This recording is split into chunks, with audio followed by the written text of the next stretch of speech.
what you get. Okay guys, so let's just get into this video. So right now we're starting off on blow dried hair, and now I'm just showing you how I parted my hair. I parted it from ear to ear, and you will see out of the duration of this video you will notice that I can't barely part, but you know what, we're still gonna try. So now I'm just showing you the materials I use. I like to use the EBIN edge control, and I love that rat tail comb, the edge brush, some clips. And I'm also going to show you some rubber bands I'm going to be using. And since I'm using rubber bands, I like to soak them with any oil I can find. So I just use the wild growth oil. You know, this just helps with breakage since, you know, rubber bands can be prone to breakage.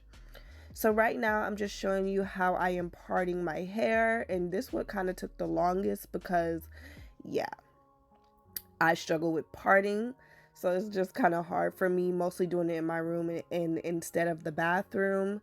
It can be a little hard. So I'm just making a part first. I'm putting some of the ultra edge control. I use the ultra and the extreme, but I like to use the ultra edge control because it's not as hard as the extreme. And I believe that was a purple one. So now I'm just putting like some of that edge control on there just to make the part even straighter, and then I'm just guiding it with my comb. Looks a little crazy now, but you're gonna see later on like what it becomes as the part gets a little bit straighter. And in no way this is not perfect, but you know what, I was satisfied with it. So after that, after I part it, I'm just going to put it into sections and put it into a rubber band. And now I'm just going to show you another section. I'm just going to speed it up a little bit.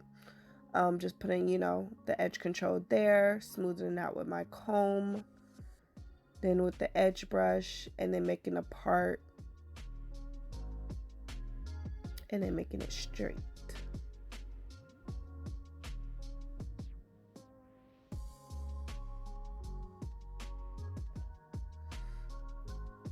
So now I'm on my last part, and I just went with the way, like with my hair, I just let it kind of flow, not a particular method in parting, but I wanted something like kind of triangular, something like cool a little bit. And I was very proud of my parting for the most part, so go me. Yes girl, get it. Sorry if I sound nasally, sorry. These allergies and rain got to me.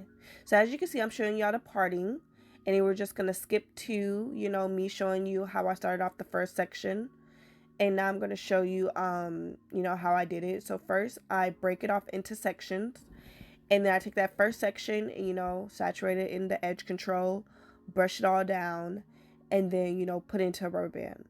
My camera kind of kept cutting off, so that's why I'm missing portions of it, but you'll get the gist of it. And it kept getting out of focus too, which is kind of annoying. So yes, that's how that's looking. Don't worry, stay tuned with me.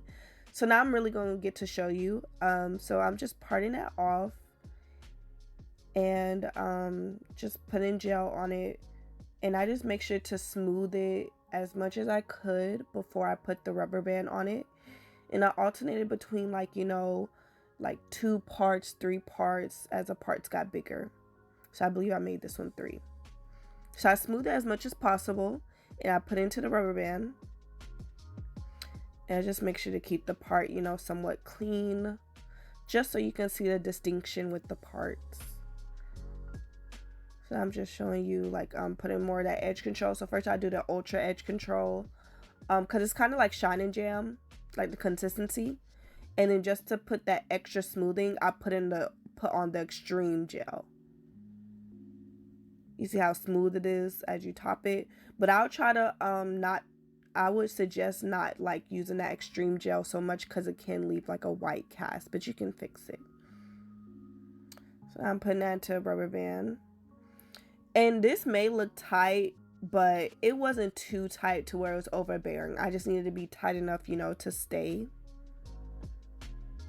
So I'm just connecting that with that one, tightening it up, and, you know, smoothing it. And then I'm just going to connect it. Some of them, you know, I twisted it a little bit, and you will see that momentarily after I'm done smoothing. Yeah, as you can see, like, I twisted my hair a little bit just to connect it. just to make like that straight line, kind of straight. And if it got too tight, I'll just move the rubber band down some, as you can see.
Okay, so now we are all done. I'm just going to show you, a close-up look of how it turned out.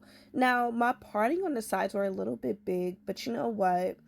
For the most part, I was very happy, with how this looked. So now I'm just going to put this top portion in a ponytail and now work on the back. I'm going to just show you, I'm going to do individuals around the perimeter and then do like a braid pattern in the middle. And then, so now I'm showing you the braid pattern, and it does look, a little bad, but we're gonna cover that all up with the crochet. I have to braid my own hair now, and I'm not the best braider, but what, I was proud because I was able to connect them. I don't know how, but yeah. So you can see the individuals around the perimeter as I'm showing you. And don't worry, it all comes together. I know you're a little scared, but it all comes together in the end. But I'm showing you I did like individuals around the perimeter, and that's just how it looks. And I also did I also did an extra row like at the top as well. So now I'm going to show you with the crochet, I'm going to show you how I started to crochet it. So in the front where I did like the rubber band method, or like the rubber band down, whatever pattern, I just braided a little bit of it and then twisted all the way down for my real hair. And now, as you can see with the crochet hook, I take it under the rubber band and then I looped it around, and I try to put it in front of my real hair. Okay, camera focus please. I try to put it in front of my real hair to cover it. Now, I am not going to show like too much on how I intertwine my real hair with the fake hair. I have other videos on how I do passion twists. But basically what I do is, I open up the passion twist and loop my hair through, and then I let the passion twist go a little bit, let it curl back up just so I can see where I'm at. And as you can see, I'm just opening it up, putting my hair through, letting it curl back, and then I'm just gonna do that, as you can see. But I didn't go into detail too much with this, but you will see how it looks. It started to look kind of like a braid, but that was fine because as long as it blended with my hair nicely, that was good. So yeah, so just make sure you try to do like twists with your real hair just so it can blend in with a passion twist instead of plaiting your real hair, okay?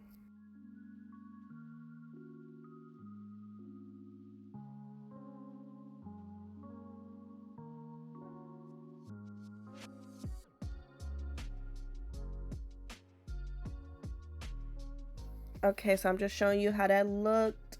It actually doesn't look too bad. Come on, camera focus. So that's just how it looks. It might look a little cracky, but you'll see at the end how we're gonna do. I'm telling my camera light, please focus.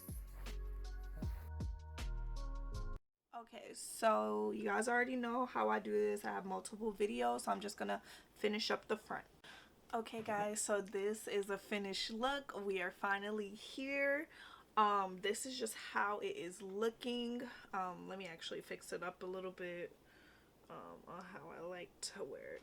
Yeah, so this is how the look is looking. I think it looks absolutely beautiful. I am loving this look. I'm so glad I went with the passion twist. This is just how it looks in the back. And this is just how it is looking. It's pretty long. Hold on. Yeah, so this is pretty long.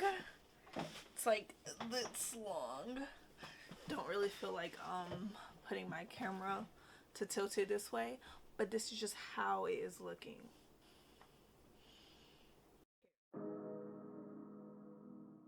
Okay guys, so this is the end of the video. Thank you guys so much for watching. Just giving y'all a few looks of it down. Then I'm gonna put it up, and it's very versatile. Like the braid pattern might have looked scary, but y'all gonna see. I'm gonna put it all up in a ponytail. But thank you guys for watching. Like, subscribe, comment, do whatever you wanna do. Bye.